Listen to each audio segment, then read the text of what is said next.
Hi,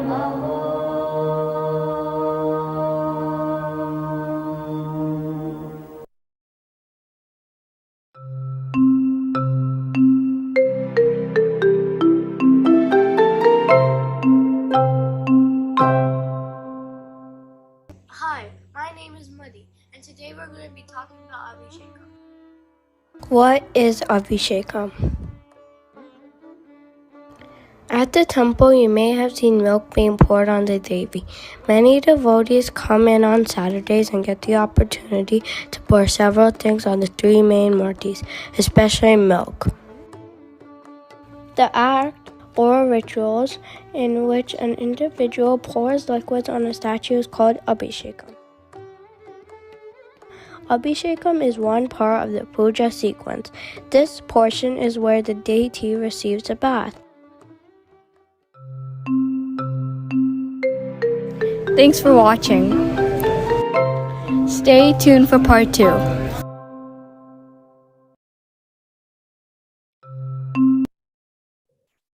Sri Matre Namaha. Namaskaram, everyone. Welcome back to our Sacred Rites and Rituals of Sanatana Dharma learning series, which is a joint presentation by the Sri Vidya Temple Society, Rochester, New York, USA, and Ashtanga Yoga Mandir of Sri Lanka. These lectures are conducted by Sri Chaitanya, affectionately known as Ayya. Ayya is the founder and Pidabadi of Sri Vidya Temple. For more than 40 years, Ayya and Amma, Srimati Yanamba, have opened their hearts and their home and the temple to all devotees who wish to share in the worship of Divine Mother and take up the sacred path of Devi Upasana.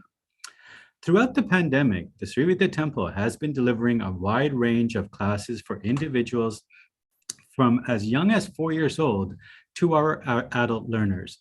As teaching temple, the learning program has been a key and a vital part of our temple.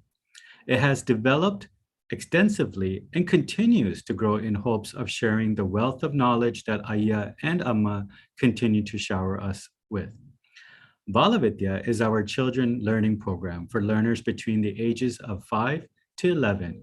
This program's curriculum, lessons, and overall execution is all done by the temple youth who are 13 years of age to 25 years of age from around the world.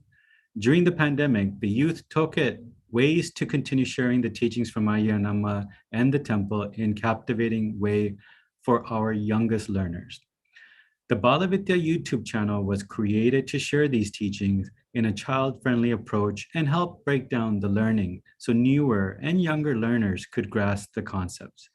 All of the research, the scripts, animations, and editing of the videos have been created by our wonderful youth.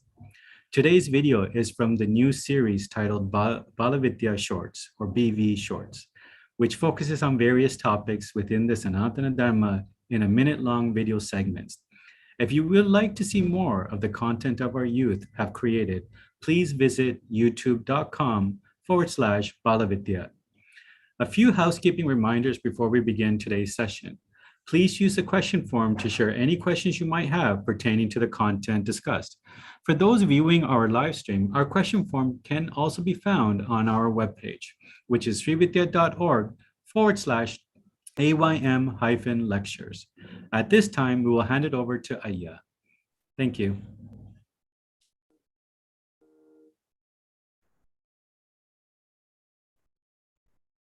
Om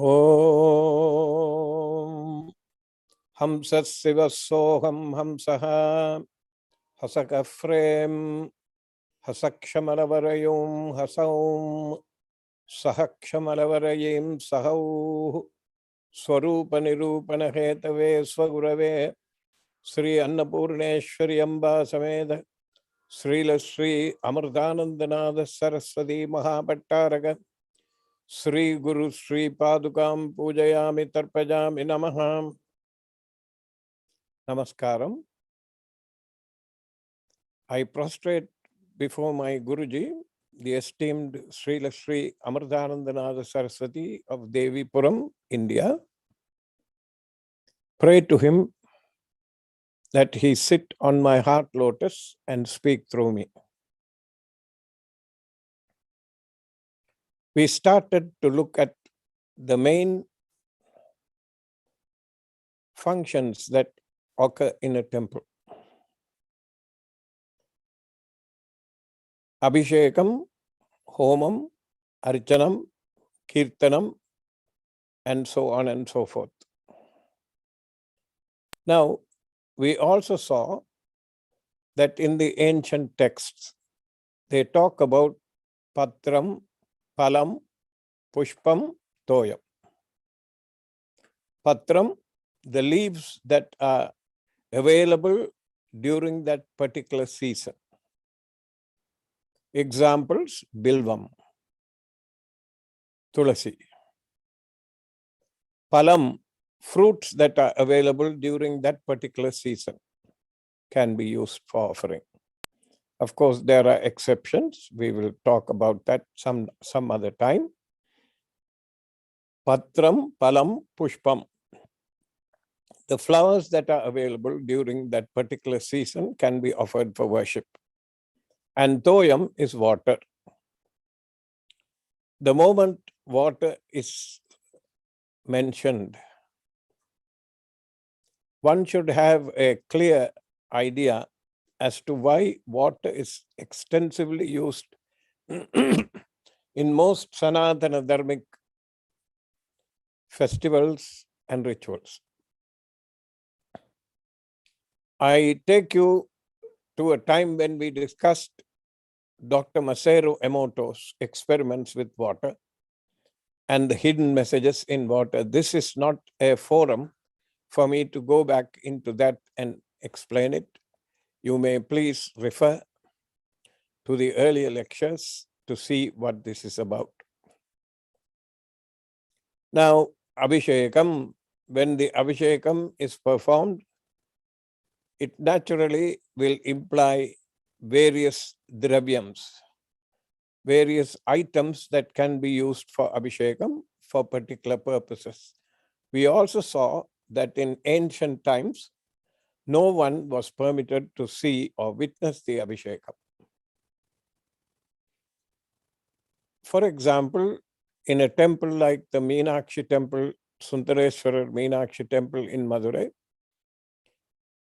nobody can witness the Abhishekam that is done to the Devi because she walked the earth and then became a deity and she was the queen. So when she is bathing, nobody is permitted to see it.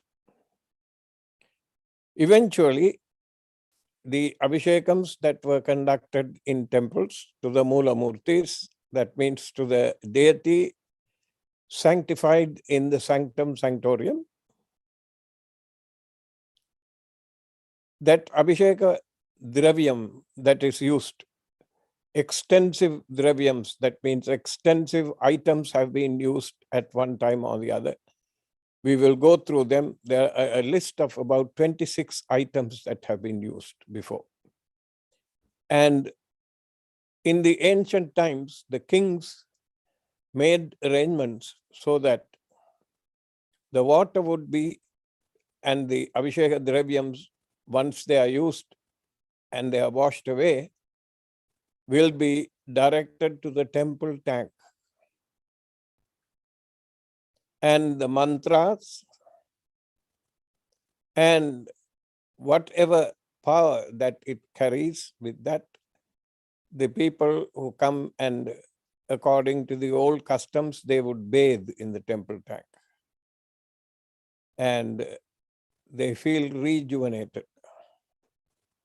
Now also, let us look at a video that will show you the mantrottaranam. That means when a mantra is chanted, how it reaches and energizes the yantra that is beneath the deity. There are various layers that are shown. Each of the layers has a particular reason. The bottommost one says Rasastapanam. Then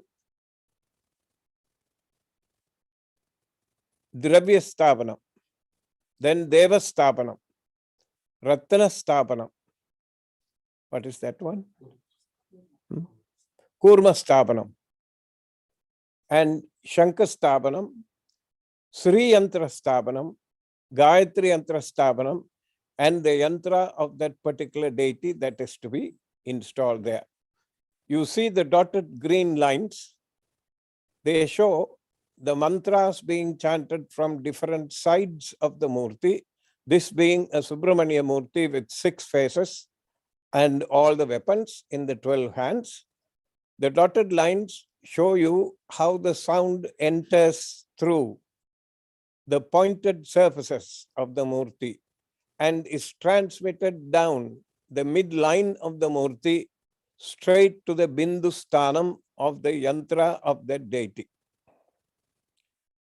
And you know, as the sound waves and now converted into electromagnetic waves hit the bindu sthanam, the bindu and the yantra will react and the energy will start to move upwards. Now imagine that this murti is being bathed with magnetized water along with the yantra, along with the mantras. So somebody is chanting, Saravanavava Madhyam Shankaro Madanujam Saravini Hrudasuram Shaktinestram Srastam Sharanam Ubagadanam Sarmada Dharamarat Sasi Niba Mukashatkam Shanmukam Tam Namami, and water or milk or chandanam or any of the dravyams is being poured.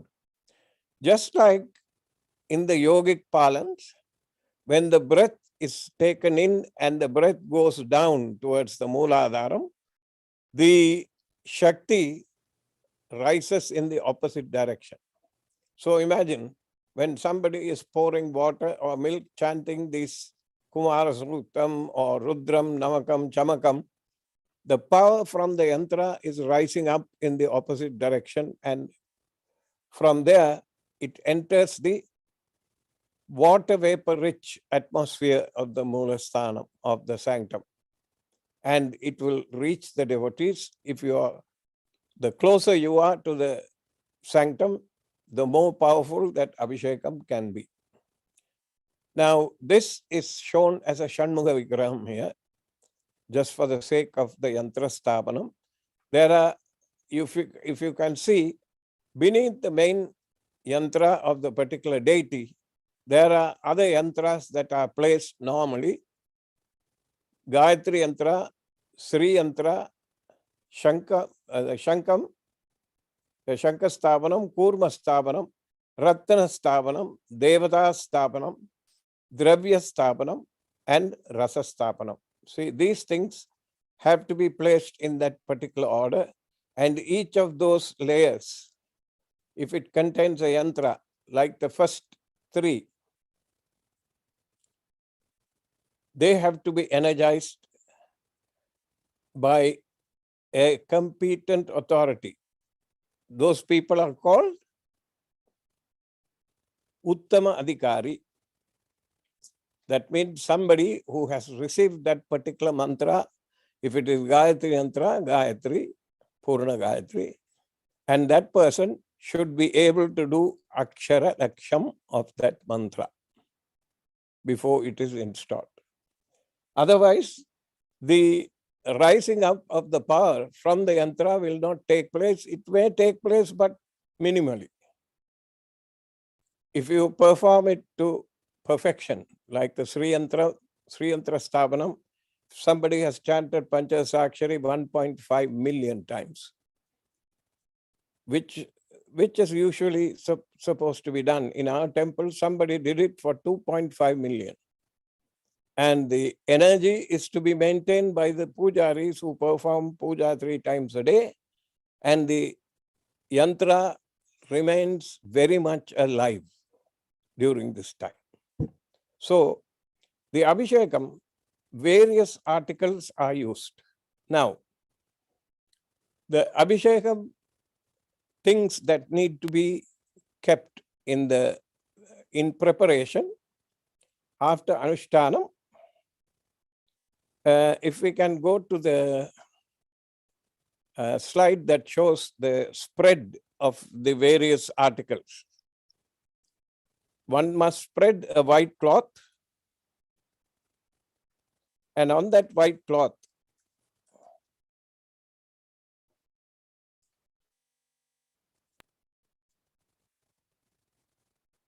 they should spread rice on that white cloth. And after that rice has been spread on the white cloth,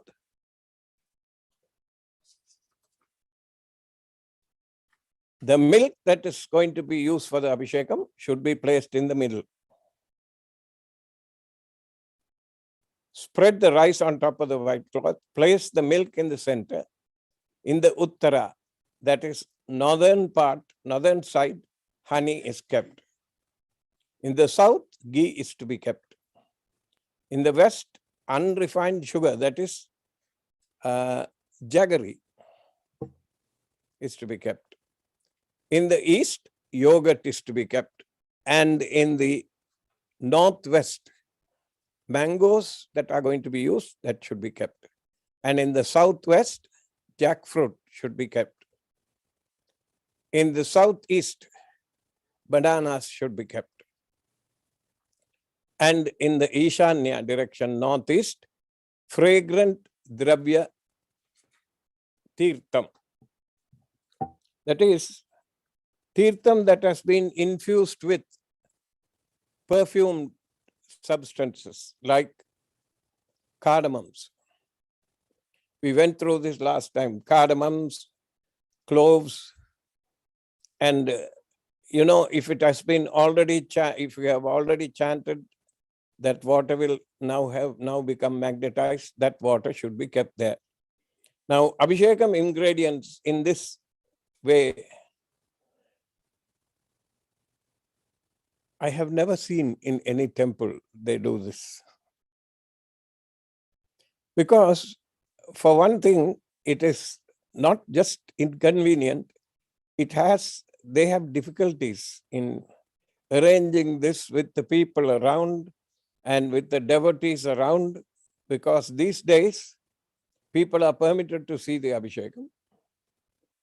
In the olden days, they were not allowed. So the priests had a free hand inside. Whatever they could do, they did.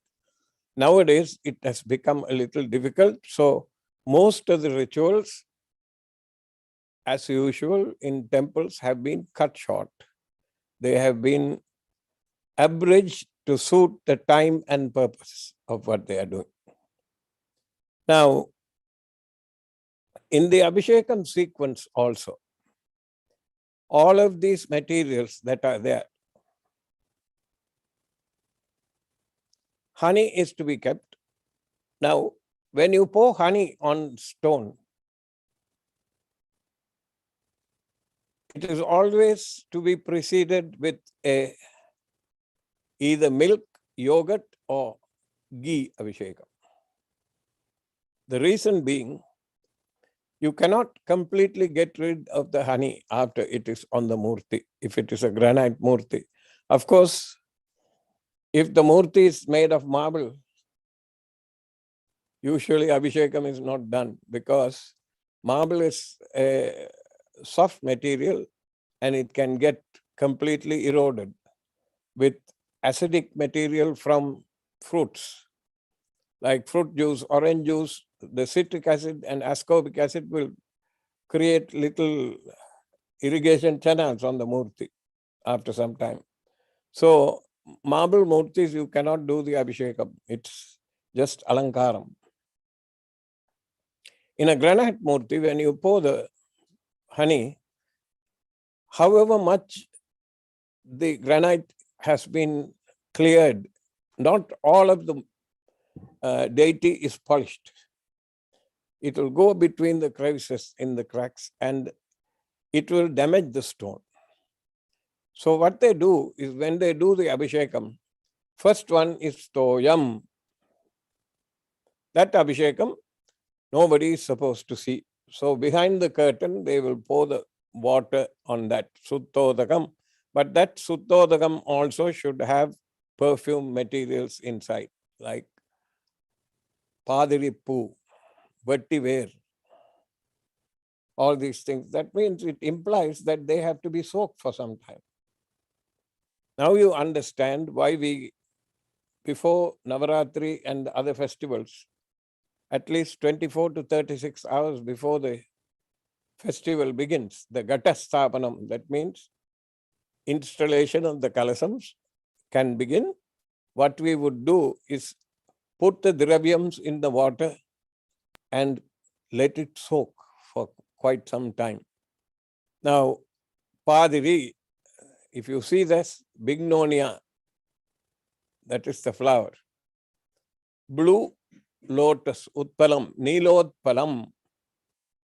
I haven't seen Nilotpalam here, but it is there, available in India. Lotus flower, two varieties are there, white and red. Then oleander flower, alari poo is there, and vetiver, the perfumed root.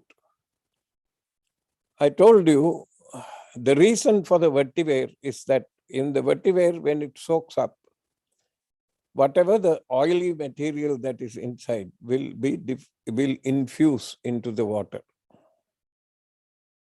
And tiny quantities of this, when you bathe the deity with it, if it is a granite deity, and if it goes into the crevices like that, it will greedily absorb all the sounds that are being chanted around it. So whether you're singing, or whether you do a parayanam, or whether you're chanting a suktam, anything, if none of these are available and you do not know anything, you can just do your Mula Mantram and do any ritual that is there in Sanātana Dharma. If you don't know anything else, just the Mula Mantram is enough. That means you can do any puja with it. But you have to continuously chant the Mula Mantra. These things are to be put in the Abhisheka Tirtham and kept ready. And they will be poured on the deity. Once this is completed, there you can use any one of these dravyams that are there. Here is the list of materials. Water. Then fragrant oil. In the Sadashashti Upachara Puja for the Devi, when we do Sri Yantra Puja, what do we say? Avaranavo avarovanam kalpayami namaha. That means taking out of all the jewelry. Achamaniyam kalpayami namaha. Give achamaniyam to the achamanam to the deity so that it cleans mouth. Then Tailabhyanganam kalpayami namaha. What is this tailam? Perfumed oil. And this perfumed oil is to be anointed to the deity. And it is Lalita, this Tailabhyanganam is given to her. Then, what is the next one? Ushnodaka snanam samarpayami. Ushnodaka snanam. Not boiling hot water. Comfortable water, comfortably warm water has to be used. Remember, she is a tender, the most tender deity that is in front of you. And you have to treat her with that care. That much of love and affection you have to treat her with. So, Ushnotaka Snanam. Now, the sequence also is that when you start Abhishekam, Ushnotaka Snanam, that means lukewarm water is brought and applied on her. What will the lukewarm water do now? Imagine it is a stone deity, a black stone deity, and you have done Tailabhyanganam. What is this Tailam? Invariably, it has got to be vetiver oil. Now, let me take you to a different scenario. Here is a temple that is getting ready to do Samprokshana Kumbhabhishekam. Samprokshana Kumbha Abhishekam. Or there's another name for it. Pratishtapana Maha Kumbha Abhishekam. Or like it happened in 2010, Jirnodharana Kumbha Abhishekam or Punarudharana Kumbha Abhishekam. Now, when this Kumbha Abhishekam happens, any temple, they will allow you the previous day to go into the sanctum and apply oil to the murti. That is the Tailabhyanganam they are talking about. When I was a little boy, there was a temple perhaps about 50 to 75 yards from my house. A Subramanya Swami temple. The Kumbhabhishekam of that Subramanya Swami took place the year I was born. And on my 12th year, we were leaving town. We were moving to the capital. And the Kumbhabhishekam, Purnaruttarana, Punaruttarana Kumbhabhishekam was being carried out. I remember I was allowed to go into the sanctum even as a 12-year-old boy and apply oil to the murti. And it will stay fresh in your mind because normally you're not allowed anywhere near the sanctum in any temple. The exception, of course, is Rajarajeswari Temple here. And that oil, Sugandha Tailabhyanganam, Sugandham, smell, perfumed. Now, natural oil like vetiver, if you subject about 10 kilos of that to tremendous pressure, like I told you, you will get about 1 tablespoonful of oil. And that 1 tablespoonful of oil is so perfumed, you can smell it.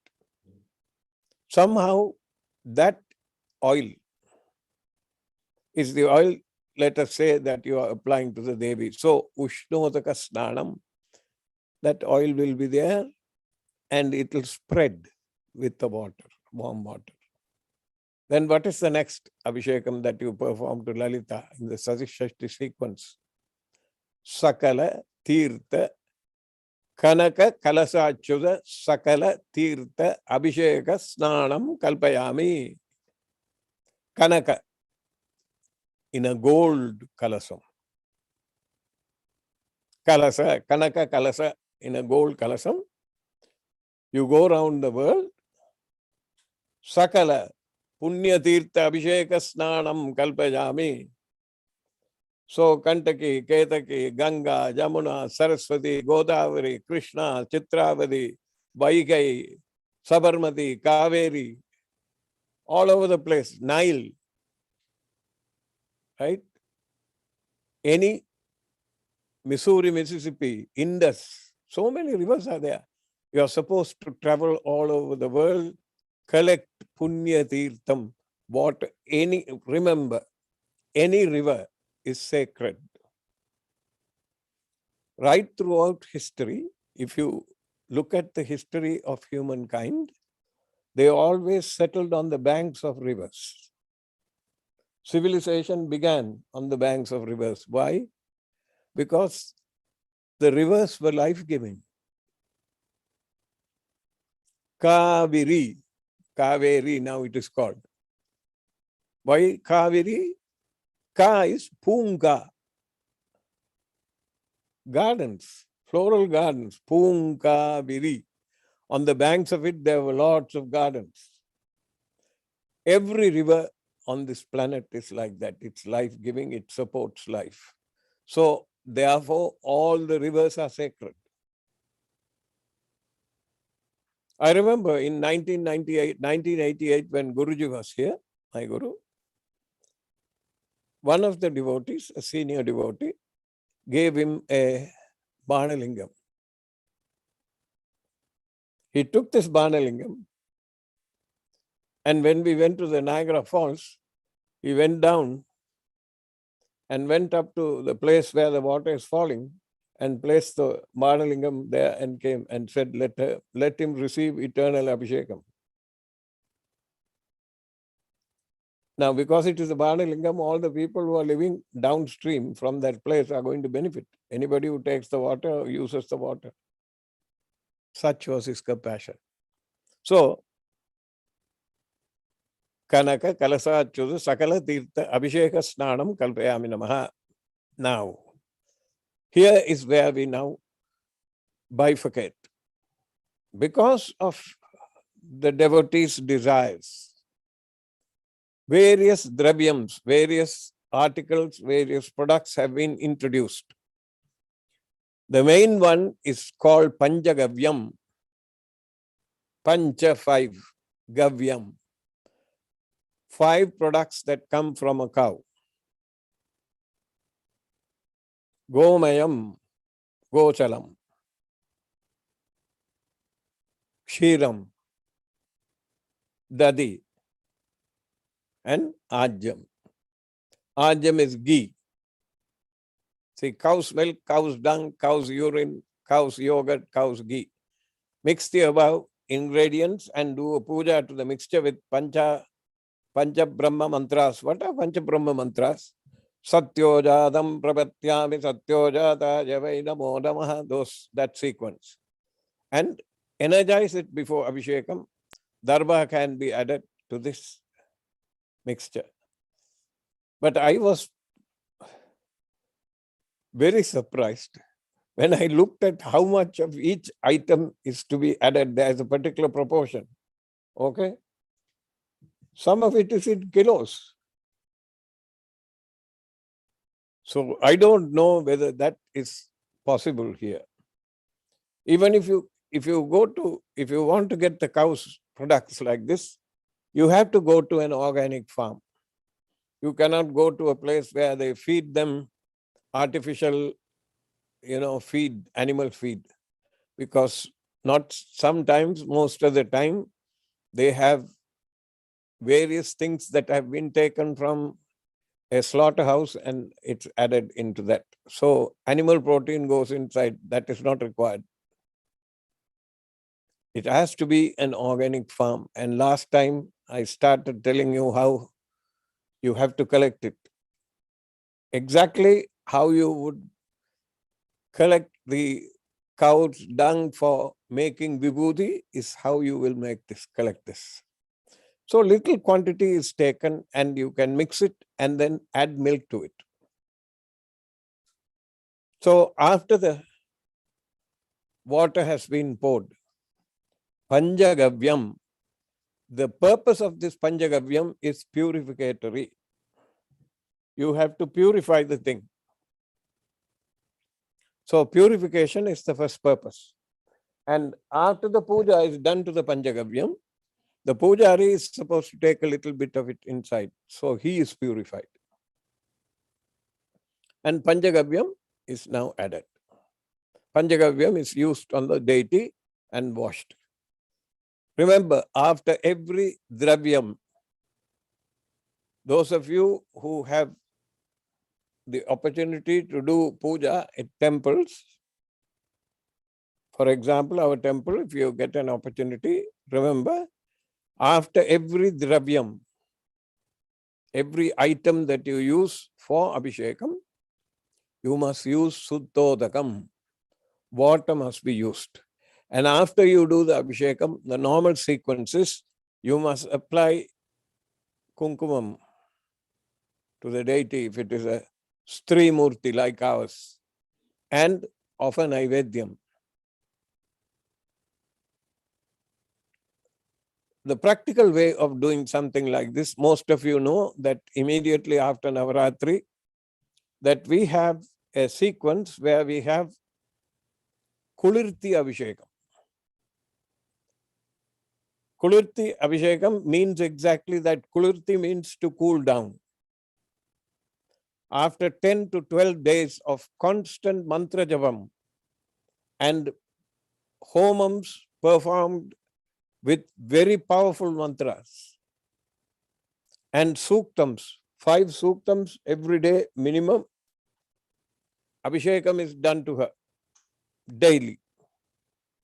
And the Pradhana Kalasam that is inside the Yajnashala is removed. Udvasanam is performed to that kalasam on the 10th day, Vijayadasami day, and taken around the temple in procession, and all the mantras, all the homas, all of those rituals that you have done are now collected inside that. That is poured on the deity. And she is said to be warm because of the mantras, and she has to be cooled down.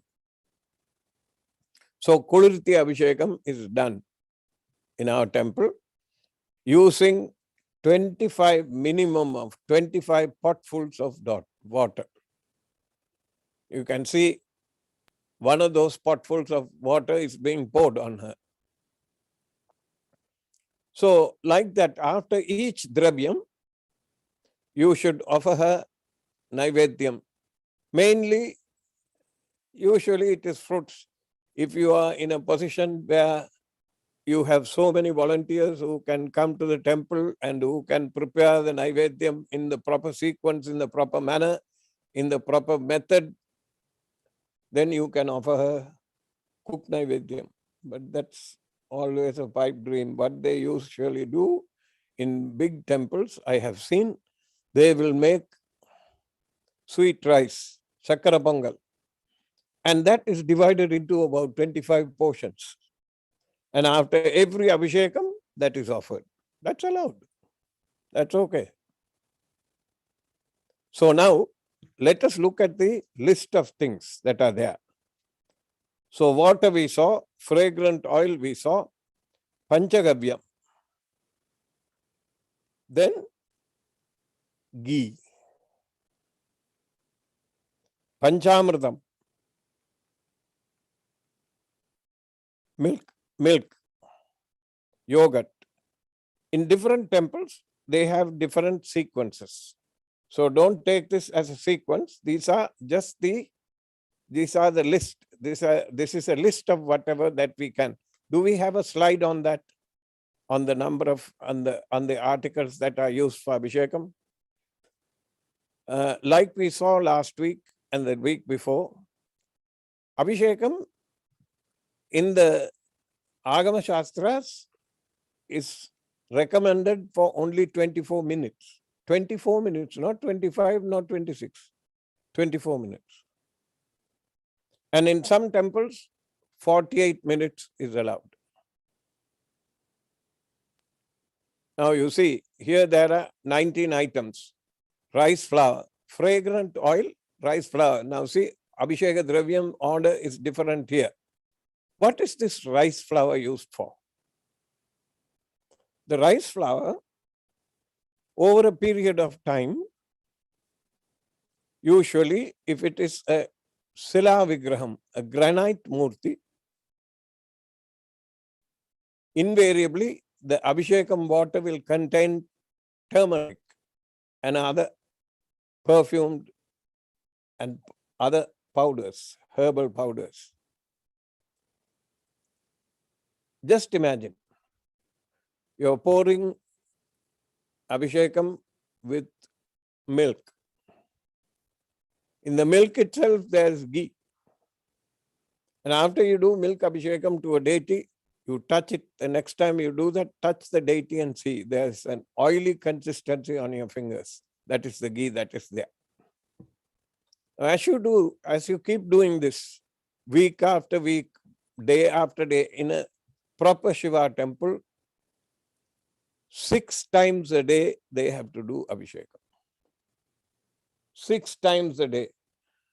Abhishekam, Archanam, Alankaram. Abhishekam, Alankaram, Archanam. Every day, 6 times a day they have to. So no wonder the priests get tired, especially in a temple like Tiruvannamalai, Annamalayar. There are 125 Sannidhis.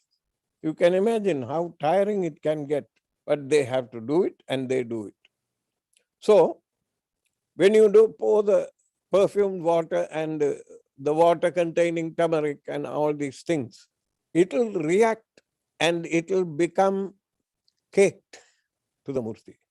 So much so, if the murtis are not cleared, not cleaned up properly, After about 150 years of Abhishekam like that, the Murtis will lose their facial features because they have left them caked like that. We don't do that in our temple.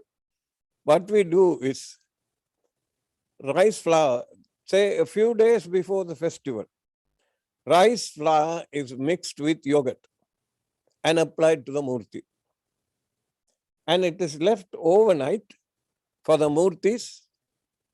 It is left overnight on the Murti for it to dry and this thing. And the next day you come and pour water and clean it. See, that's one of the things that has been happening. You can see that the curd or the yogurt and the rice paste have been added to this, right?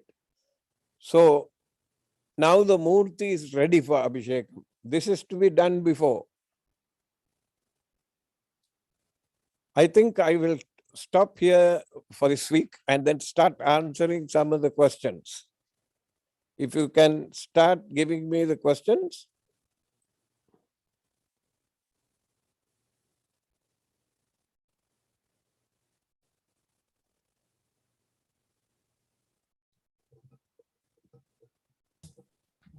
Namaskaram, Ayya.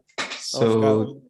the first question that we have today is, if we have a deity, Yantra or Meru at home, how often should we do Abhishekam to it? Interesting question. If you have a deity, Yantra or Meru at home, how often? If you do puja every day, you have to wash the Meru and you have to do the Yantra, the Abhishekam to the Yantra and the deity every day. Every day you have to do it. You can't keep it for once a week. But sometimes people living in Western countries like this, where life is becoming a rat race, right? You have to do, if you cannot do it once a week. But very often, the deities in the house are made of metal.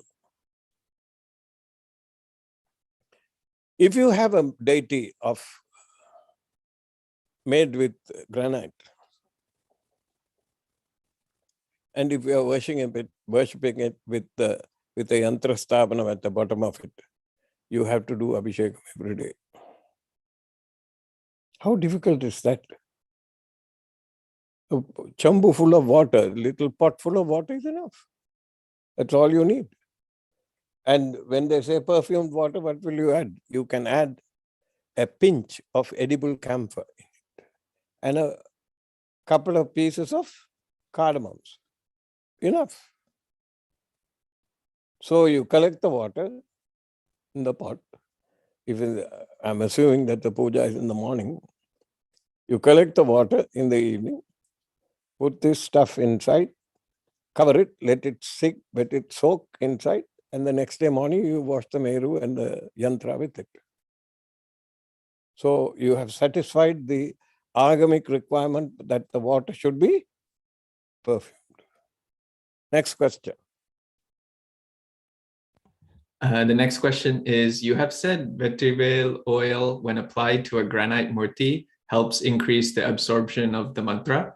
Does the vetiver oil also have the same effect on metal murtis? It will. If the metal murtis has crevices, somehow if you apply vetiver oil, some of it is going to go into the crevices and wait, like the ornamentation on the Devi's neck and the arms and the forearms and the waist. All of this, it will trap some of that. Of course it will, but the maximum effect is felt with the granite murti, not with panchalokam or any other metal. Next question, please. The next question is, what are the effects of doing Abhishekam with different liquids? Are there certain mantras you can chant during Abhishekam, or are all mantras allowed? All the mantras are allowed. And performing Abhishekam with different liquids has got its own effects. I will be touching on that next week. So you can please mark this and keep it. There are different liquids that give you different effects of the Abhishekam. So we will do that when we come to it. Next question. The next question is, where are the Panchamrita Abhisheka mantras we use in the temple from? And what is their meaning? They are taken from various sections of the Veda. Some of them are from Upanishads, right?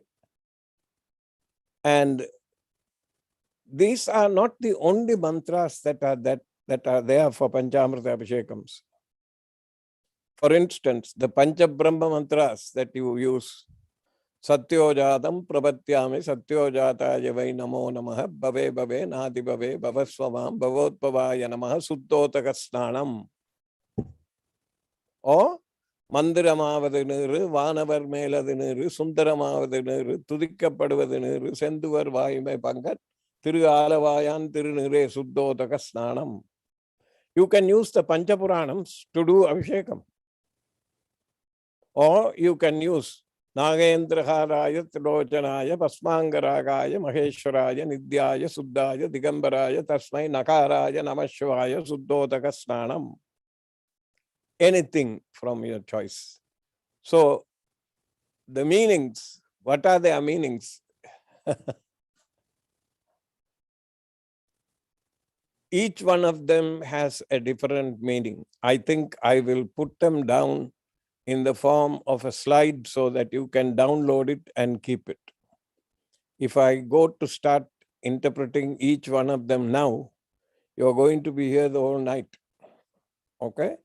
So in the following weeks, when we complete the Abhishekam sequences, I will be giving you those meanings and in a form that you can download. Next question. The next question is, why do we do Panchamrita Abhishekam separately sometimes, and in other times we have it all mixed together? Which is the proper way? The proper way is to do separate Panchamrita Abhishekams. Now, Panchamritam, you can say Pada Panchamritam, or the regular Panchamritam is water, is after water, Suddhotakam. Then what is the second one? Kshiram, milk. Dadi, yogurt. Ajam, ghee. Now, I want to say something about the ghee. The ghee that we buy normally in this part of the world also comes from cows that have been fed the regular feed, and we don't know what it has got inside. So it is always better to get to an organic farm, and if they sell ghee, get it. One other thing, here is a very interesting thing. If you can find out where the closest Krishna consciousness temple is. The Krishna consciousness temples, they invariably have a goshala, and the ghee is excellent. You may have to pay maybe a couple of dollars more for that ghee because they are very carefully nurtured and brought up, those cows. You can take the ghee from there. So ghee, the next one is jaggery. Now, I have seen, now the jaggery that you see pictured on this slide, you have to crush it now and dissolve it in water. I saw in several stores where I go, the jaggery, the shakkar, comes from Punjab,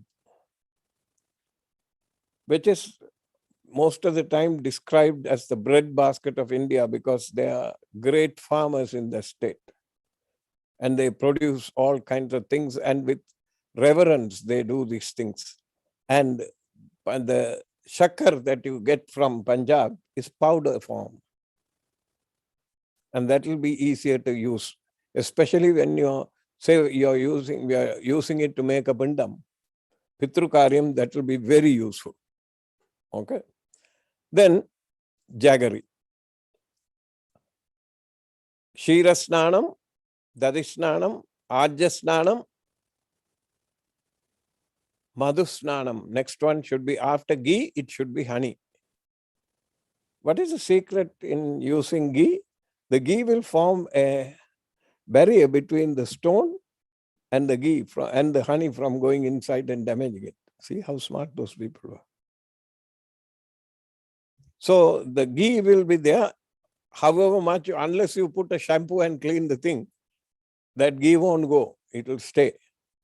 And if it is a black granite murti, when the first Abhishekam is done, the granite is always grayish black. Once the ghee touches it, it becomes pitch black and you will never get that original gray color back again, unless you subject it to years and years of sunlight outside. If you just put it without any Abhishekam or any puja, it will become white. The same color will return after about 50, 60 years. Until that time, it will stay there. So, Ajasnanam, Madhusnanam, and Sakkara Snanam. Now, after all this is done, they have also added Palodakam. What is Palodakam? Fruit juice that is used. And the fruit juice, what will it do? It will go into the crevices of a granite murti and clean it out. Just like cleaning things with vinegar. The same. Vinegar is acetic acid in a very diluted form. That will go inside and clean exactly like that. And if you are doing Abhishekam to a granite murti along with a Panchaloka murti, like we do in our festivals, then that murti will become very clear, very clean. Next question, please. Palodaka Panchamritam is to be made with Tripalam. What is Tripalam? Three types of fruit. Bananas, mangoes, and jackfruit. What will you do for jackfruit here?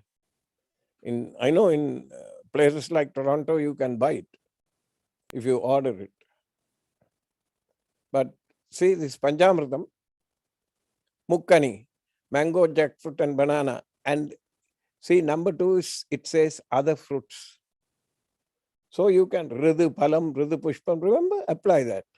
So if you get strawberries, cut the strawberries into small pieces and put it. Blackberries, same thing. Right? And raspberries, same. After, not to speak that after, not to mention that after all the Abhishekam is done, when it is given to you, when you taste it, it's out of this world. Right? So Rasa Panchamritam and Phala Panchamritam, these things are to be made and used. Okay, next question. The next question is, why do we do Abhishekam with Vibhuti, Kungumam, and Chandanam sometimes? Vibhuti Abhishekam is quite common. Bhasmam is used. Shiva is always covered with Bhasmam because he lives in a crematorium and he dances in a crematorium and he applies the ashes from the crematorium all over his body.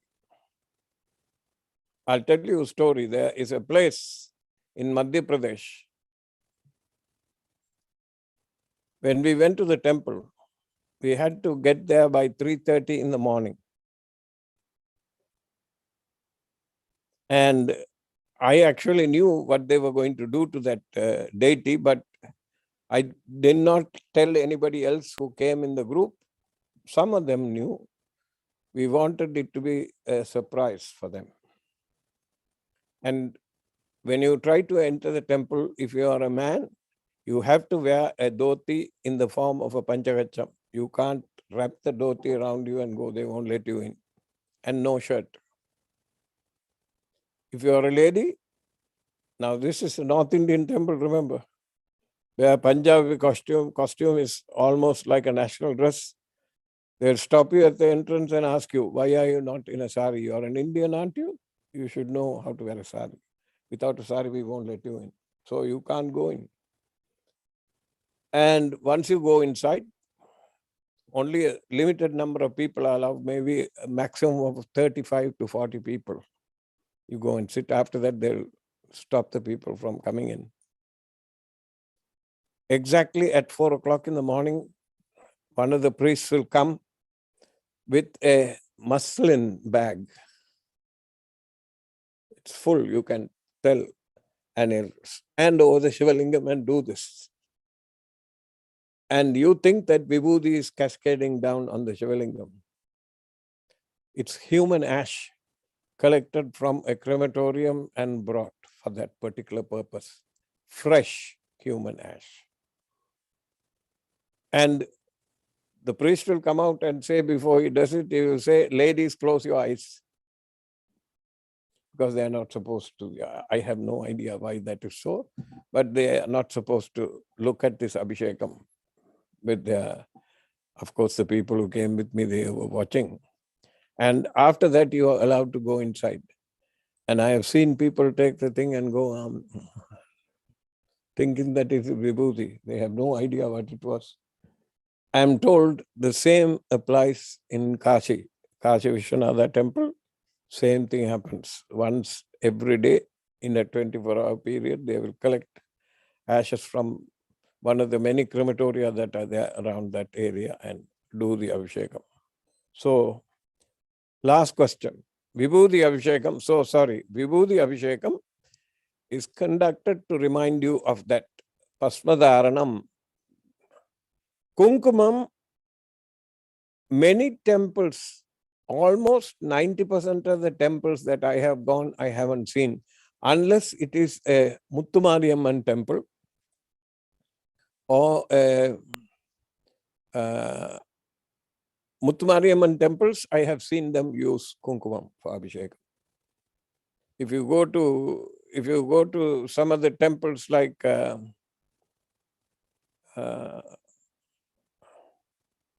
the temple very close to, on the way to Kanchipuram, Samayapuram Tamman, they will show you with Kunkuma. Kunkuma Abhishekam is not very usually done. Chandanam is done because primarily, many times with the Chandanam, they let it dry and it will become Chandana Kapu. They will shape it nicely and then allow the deities, only open the eyes of the deity. And Chandanam is done for cooling. It's part of the cooling process. After the mantras, it is allowed to cool. Next question. Maybe the last one. That's the end. We have one more question. Why do we say Amrita Abhisheka Vastu, Kanaka Abhisheka Vastu, Hiranya Abhisheka Vastu? What does this mean? Amritam is, you know what Amritam is. The Amritam that we are speaking about is what? Visesharkya Amritam. Kanakam and Hiranyam are both gold. And that Abhishekam, I still remember when Guruji used to do Sumangali Puja and Swasini Puja, he will ask the lady to lean forward and take a Tirumangalyam and hold it with her fingers, and he will pour the water on the gold and it will fall on the Meru from there. So that is why it is called Kanaka Abhishekam. If you want, you can have about 200 gold coins and put it on the Meru. Pour it on the Meru, it becomes Kanaka Abhishekam. If you have, then after you do the Abhishekam, you can give the gold to me so I can use it to build the temple. Okay? Okay, thank you very much. This week, we will see you the following week. Thank you. Thank you, Ayya, for taking the time to share your wealth of knowledge about Abhishekam. We are eager to hear more about these sacred teachings in the upcoming sessions. To access all the content from prior sessions, please visit srividya.org www.sanatana.org/AYM-lectures. Thank you everyone for joining us today's session. At this time, we will hand it over to Vyasana from Ashtanga Yoga Mandir to begin our yoga session.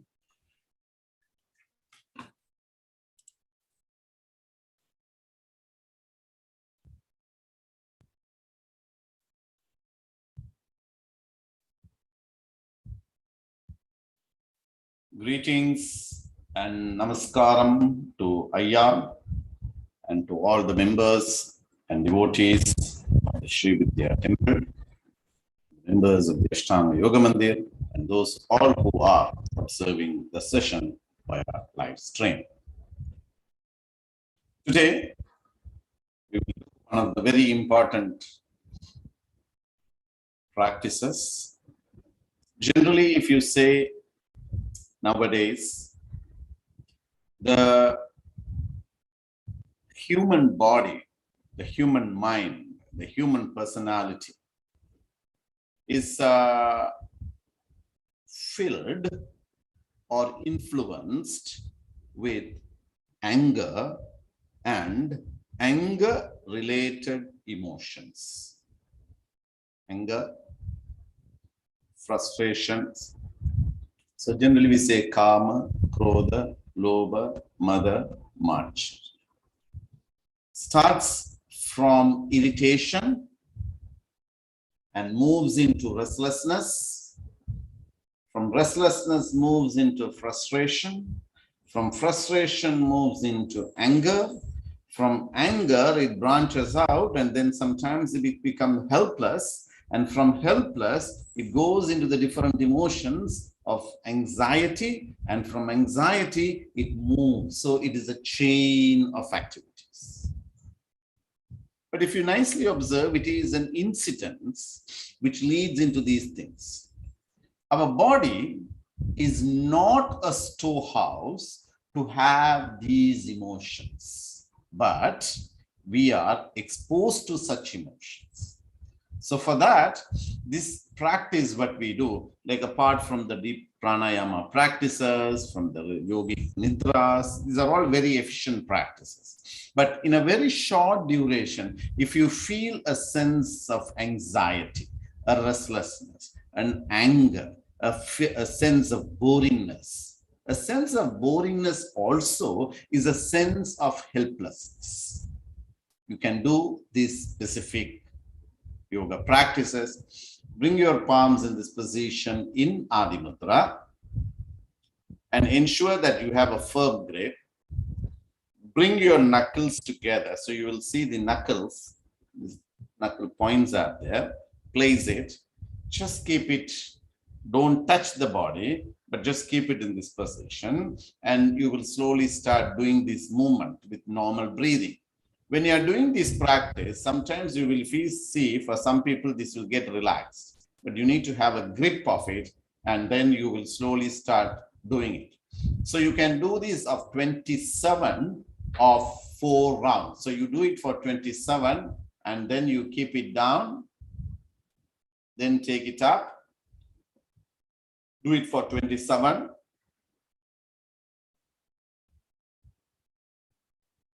Then you relax yourself. Then you bring it up.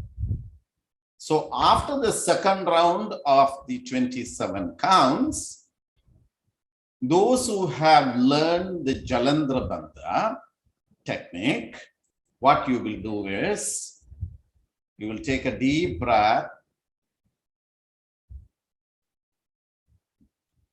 and then you will go forward. Get your chin to touch, and then you will continue the practice.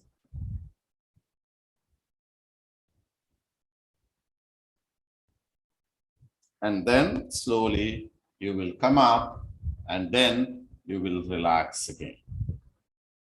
So first 27, you prepare yourself. Second 27, you master the technique. And in the third 27, that is the third round, you will start to do the Jalandhara Bandha. So when you're doing the Jalandhara Bandha, all of you know, you will take a deep breath. Whatever the breathing can be is comfortable.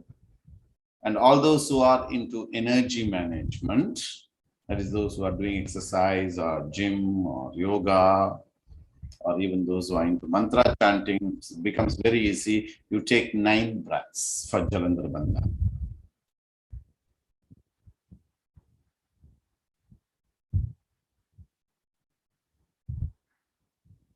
And then you be there down.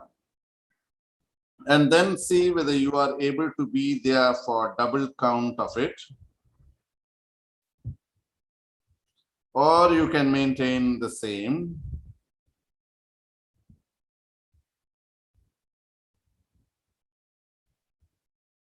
And then slowly you will come up. So when you're coming up, you will come up. So in this whole process, you will continue to do the movement.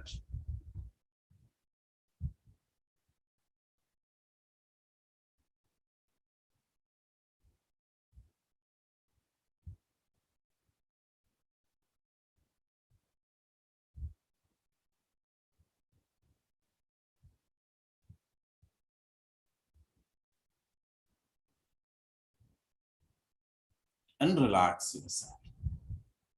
So in these people who are in the early stages, you can do the Jalandhara Bandha and then start the practice. But those who are into active breathing practices, those who are into mantra chanting, those who are in the yoga practices, those who are in the field of all the other alternative exercises, you can do that simultaneously. So that then after that, you do the 4th round. So basically, the 3rd round with Jalandhara Bandha, 4th round again with Jalandhara Bandha. So this is the first technique. So this practice, you can do it on the chair also. You can do it on the bed also, seated on the bed, or you can also sit on the floor. That's all up to you. And then comes, so that one technique basically will just take 2 minutes. So when you're working in office, just take this few minutes and just do this. In case if you feel Jalandhara Bandha is difficult, it's all right. Just leave out the Jalandhara Bandha. But when you add Jalandhara Bandha, the anxiety, the anger, all these emotional impacts, there's something which is called the impressions of this. Dilution takes place. So this technique is basically used for the impressions which is created by us, because you will know when others create that, we continue. If someone triggers, that person will trigger, and then after that, that person will be happily going and doing something else and having tea or coffee. But we will be storing it, and then we will be accumulating it. And that accumulation will lead into different types of psychosomatic diseases. For that, this practice will be of great value. So thank you very much. Please practice this continuously, and this ensure that you are not a storehouse of negative emotion, but you become a person of always with happy, bubbling, and in a very enthusiastic way. We'll finish the sessions with the Shanti.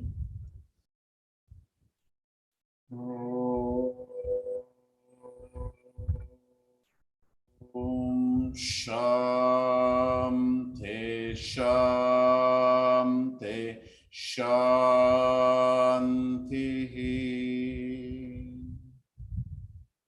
Namaskaram to Ayya and all the devotees and all those who are in this.